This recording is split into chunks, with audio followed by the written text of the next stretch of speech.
Victory is a dangerous intoxicant. It can blind the leader to the fact that while they are focused on the enemy in front of them, the rest of the world is watching from the shadows. This lesson warns us of the Vulture Principle. When your energy is depleted and your equipment is spent, your neighbors are no longer just spectators, they are potential predators. Consider the state of the Russian military today. To sustain the front lines in Ukraine, the Kremlin has stripped defenses from other vital borders. S-400 missile systems have been moved from the Baltic coast and the borders of NATO countries to the Donbass. Entire units normally stationed near Finland or the Caucasus have been fed into the meat grinder. The lesson here is clear. Russia is achieving localized gains, but at the cost of national exhaustion. When you overextended your resources to win a single campaign, you leave the back door to the homeland wide open. In the current conflict, look at the neutral or third-party powers. Consider a country like Azerbaijan or even the simmering tensions in Georgia. As Russian peacekeeping forces are pulled away or weakened by the war in Ukraine, these neighboring powers have already begun to move on territories, knowing that the regional big power is too exhausted to stop them. Even internal neighbors are a threat. When a central authority's strength is sapped, internal factions see an opportunity. The 2023 Wagner mutiny was the ultimate example of a force preying on a state that had pushed its regular army too far. A true military leader plans the end of the war before it begins. They ask, what will be left of us when the final shot is fired?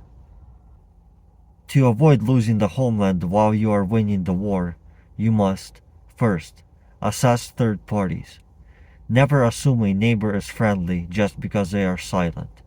They are simply waiting for your pulse to drop. 2. Keep reserves.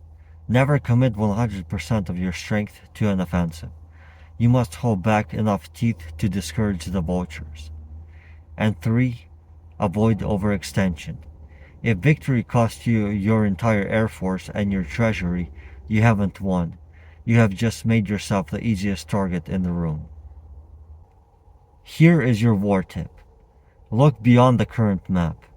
Assess the intentions and capabilities of everyone nearby. If you win the war, but return home to find the house has been occupied by a neutral neighbor, your victory was a strategic catastrophe. Keep your guard up, because in the cycle of power, the exhausted winner is the next victim. As we wrap up our analysis of this lesson, we are left with a sobering reality. In the geopolitical arena, weakness is an invitation. The most dangerous moment for your nation isn't always the height of the battle. It is the moment after the victory. When the treasury is empty, the armies are bare, and the soldiers are too tired to lift a shield. We see this tension playing out across the Eurasian map today, as Russia has funneled its military energy into the narrow corridors of the Donbass. Its grip on its near abroad has visibly slipped. Neighboring states that once deferred to Moscow strength are now recalculating. We've seen border skirmishes in Central Asia and a shift in influence in the South Caucasus. Classic examples of neighboring states preying on a power whose focus is elsewhere. On the other side, Ukraine must also watch its friends and neutrals alike.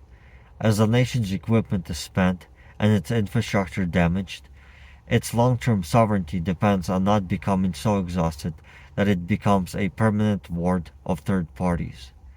Both nations are learning that pushing an army too far risks the very homeland they claim to be protecting. The final war tip is a lesson in peripheral vision. To be a master strategist, you cannot afford tunnel vision on the front line. You must assess the capability of third parties as if they were already your enemies. If you do not keep enough troops in reserve, you aren't just fighting a war. You are gambling your entire future on the hope that your neighbors are merciful. And in history, mercy is a rare commodity. Plan for the state of your nation after the peace treaty is signed, because a victory that leaves you too weak to defend your own borders is simply a prelude to a second, more silent defeat.